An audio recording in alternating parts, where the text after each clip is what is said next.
Shalom. First and foremost, giving infinite praises, glory, and honor unto Yahweh, Ba'ashem, Yahushua, Ba'ashem, B'chakodash, giving double honors to our apostles and elders of Great Millstone and Shalom and salutation to all you sincere Akim across the four winds, pushing us truth with sincerity of heart. I'm your fellow servant, Kasama God from the DC camp, coming at you through the spirit and power of Yahweh, Ba'ashem, Yahushua Ba'Shem, B'chakodash, for the elect. Now, of course, I'm in transit on my way to camp. Just want to share a few words of exhortation and encouragement. There's a lot going on.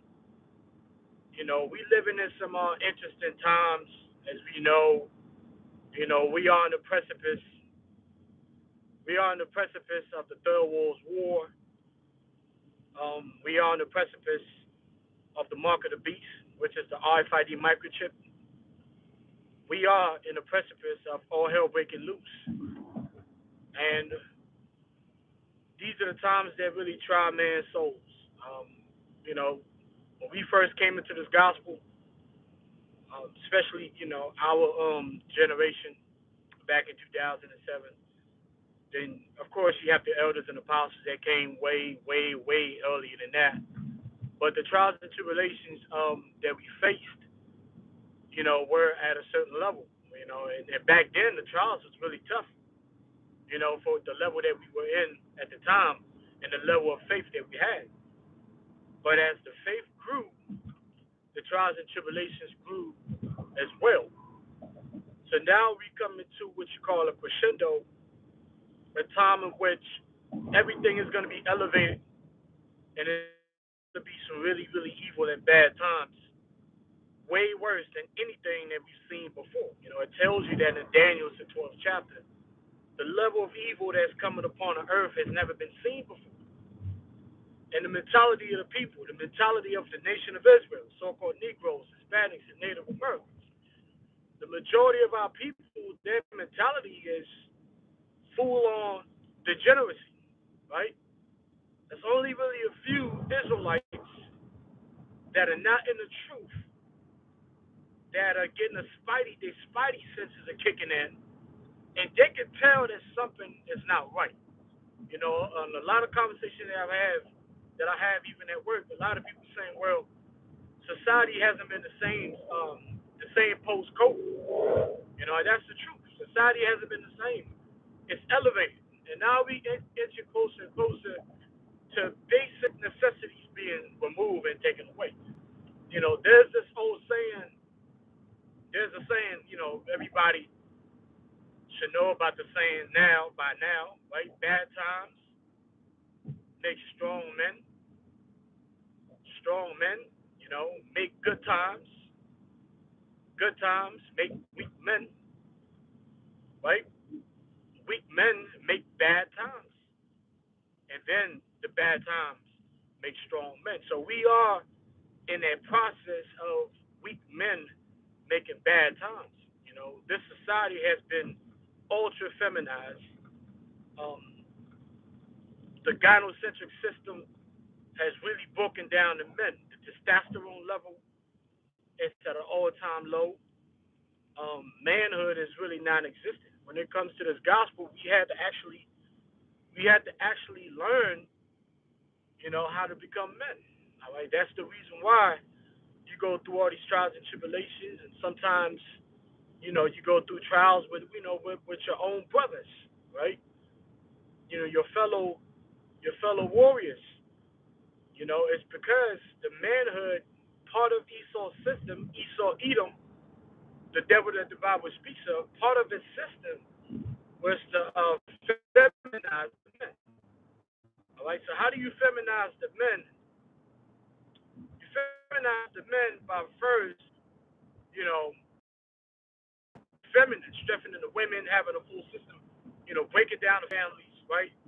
Utilizing the curses of Deuteronomy 28 to break down the families, set up the women to usurp authority over the man, have the children usurp authority over the man, have a whole system that rewards the feminine. So men either have to bow to the feminine or become feminine. All right. So this is the society that we've lived in, where everything that you were taught is to prioritize the feminine. You live to provide for the woman, to provide for your children. You live to please them. But what about the masculine? What about the purpose? Your purpose as a man is to serve your power, your creator. That is your purpose. And everything falls into that.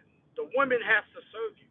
Your children have to serve you. You're not supposed to serve your woman. You're not supposed to serve your children. It puts you in the feminine. And when you are feminine, like I said in Luke, then you become weak. Now, the man who wants to conquer you, the devil that the Bible speaks of, Esau, beginning with the elites, can come in and bind the strong man. That's how you bind the strong man. You uplift the feminine. All right? You set up a society where men either gonna have to bow to the feminine or they have to become feminine. Homosexuality then, you know, shoots up because then those principalities, those demons, are able to operate, right? Because a lot of those demons can't operate when you have a family nucleus where the man is in charge and the man is masculine. So that was removed from us. So the Lord had to bring that back. All right, and it's been a tedious labor. That's why the scripture said in the second Ezra 9 and 9 and 20, the Lord said with great labor.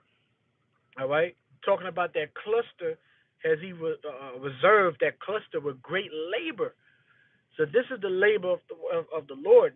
Constantly putting us through these, constant trials and tribulations. There's a lot of things that brothers are going through, man. It's some of the stories that I hear. Of course, we got our own personal stories of what we go through. But some of the stories that you hear out there, man, what some of the brothers are going through, sometimes I might be really down bad, like really bad. And then I hear that something happened to a particular brother, and I'm like, damn, cuz, like, shit could always be worse. Some of the L's that brothers take out here, man, I've taken some crazy L's too. But again, there's certain L's out there brothers taking. You like, damn, man. You know what I'm saying? It could always be worse. So it puts you in a humble state of mind. But what is the point of all of this? The point of all of this, right? Why does the creature have to go through this? The creature meaning the elect. Why does the creature have to go through this? The point is so that we could be subjected to hope and we could be strong. Because there's a new world in the horizon. When I say new world, meaning the last stage of Esau's world, it's a world that looks like a combination of V for Vendetta, Children of Men, and Mad Max. All right. So depending on what state you live in, right? Depending on your locale, the zone in which you live in, the FEMA zone that you live in, you're gonna either experience a V for Vendetta type police state, or you're gonna deal with Children of Men type. Watch the movie Children of Men, dystopian type setting, doom and gloom. Or depending on where you are, you can experience the Mad Max, which that is really, where you're gonna see real savagery, right? The whole Mad Max thing. So these are the bad times, man. The bad times that are coming.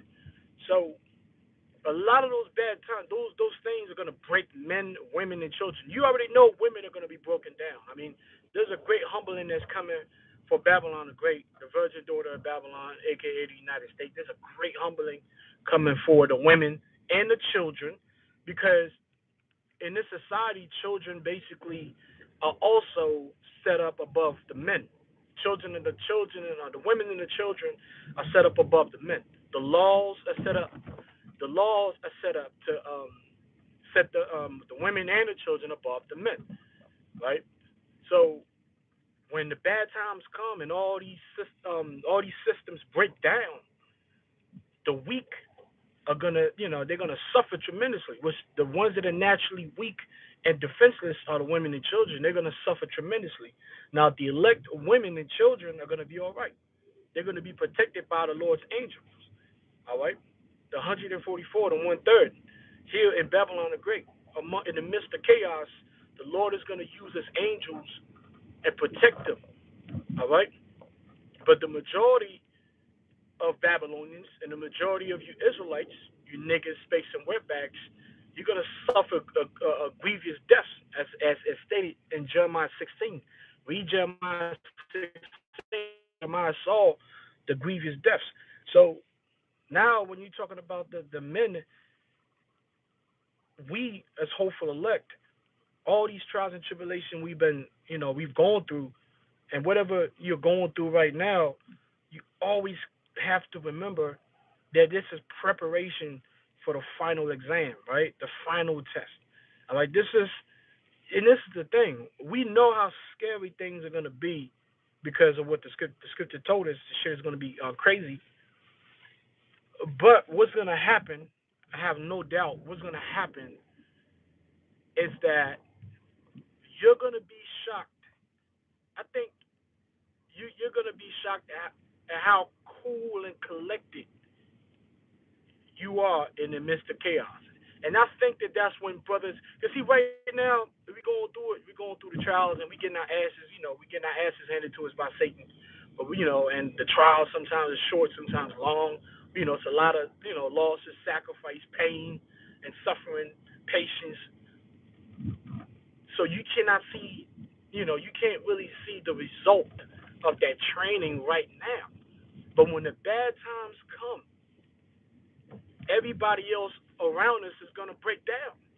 And even some of the followers that will follow you, if you happen to be an elect with a large group or group that are following you, right? If that's the case, they're going to, damn, that's crazy work, man.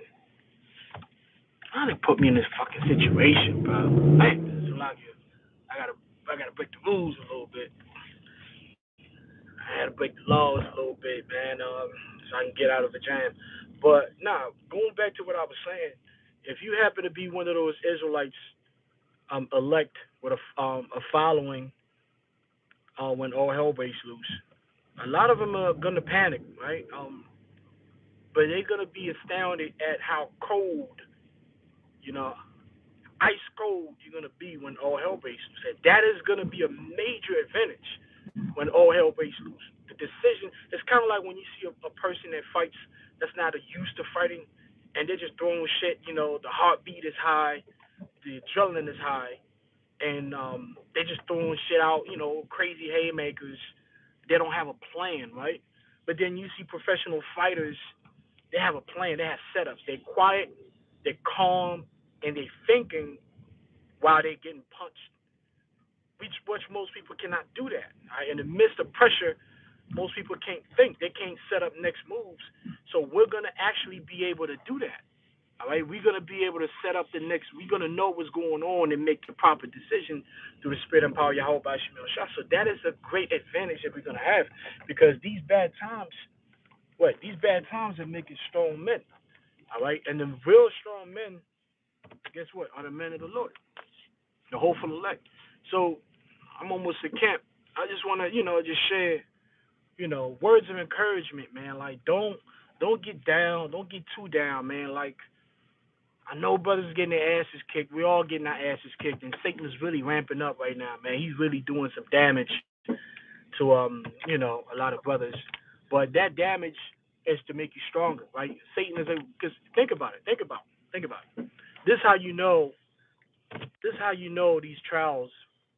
This is how you know these trials are to make you stronger.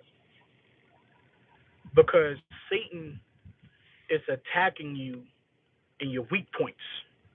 Think about that. You can't get stronger. You cannot get stronger if you're constantly getting attacked on your strong points. All right? That's not how you become strong. You become strong by being attacked, by finding out your weaknesses and your weak points. All right? The chink in the armor. So Satan is really doing you a favor. It just doesn't look and it doesn't feel good, right? The scripture speaks about the pleasant, state of sorrow. You know, it doesn't feel good. It doesn't taste good. It's a lot of pain. But the Lord is using Satan to really show you where you need to improve, and so that you can be ready for all hell breaking loose. And like I said, just if you trust the process of Yahweh Bashim Shah, you listen to the teachers, you pray to the Lord, you fast, you keep your faith, right? You communicate with brothers. So, because certain brothers have gone through similar things that you've gone through. So, through communication, that will help you bear your burden. Because sometimes you just need an ear, man. You just need somebody to listen to you. So, because a lot of times, and this is the thing too, and I'm gonna leave brothers with in this journey. This journey is not about solutions. Because I remember when I was coming up, because I'm kind of like a solution. I was always a solution oriented type person, and I still am a solution oriented person. But then the more years, the more wisdom, knowledge, and understanding and experience, what I finally understood is that this journey is not about solutions; it's about trade-offs. There's really no solutions. The solution is the trade-off. All right. So when you're looking for solutions to a problem, there's not one thing that you're gonna do that's gonna fix it. The solution is a trade-off, meaning you're gonna have to let something go to acquire something new. That is truly what this journey is about. It's not about fixing things. It's not a solution. It's a trade-off. So when you attack your trials and tribulation with that mindset, then it's like, well, okay, when something happens, it's a trade-off. Okay, what do I give? What do I get? What do I release and what do I acquire? So usually you got to release something so you can acquire something. You ask the Lord for this. Well, the Lord is not just going to give you. What He's going to give you is a trade-off. So that's what it is. Don't seek solutions. Understand that everything is a trade-off. All right. And once you attack it like that, you would fare better. You will move forward. All right. You, so so these are the times that try men's souls. But we're becoming stronger, and like I said, it's gonna be manifested when all hell breaks loose. We're gonna be surprised on how quiet, calm, and how ice cold we're gonna be when all hell, like everything is gonna slow down, like panic. People gonna be like, going crazy. To people, everything is gonna be going wild, and to us, everything is gonna slow down, and we're gonna see things happen before they happen, and we're gonna make the proper moves. And that's all why, because Yahweh Shai is gonna be with us, because we kept the faith until all hell broke loose. So the Lord promised us, if you do the work and you complete it, He's going to be with you when all hell breaks loose. He's going to guide you. He's going to guide your step. Proverbs 3:25. He's going to keep your foot from being taken. All right, and that's the main thing you want to do. You want main state of mind you want to be when all hell breaks loose. You want to be cool, calm, and collective. All right. So that's basically what I had on words of encouragement. I'm already here at camp. I'm about to join the Akim. Hopefully you were edified, man. If you're on your way to camp, you're already at camp, man. Just keep doing what you got to do. You know what I'm saying? So Kyle, I'm like Yahweh Ba'Shem, Yahushua Ba'Shem, Dash double honors to our apostles and elders of Great Millstone. And Shalom and salutation to all you sensei Akim, the elect across the four winds. Shalom.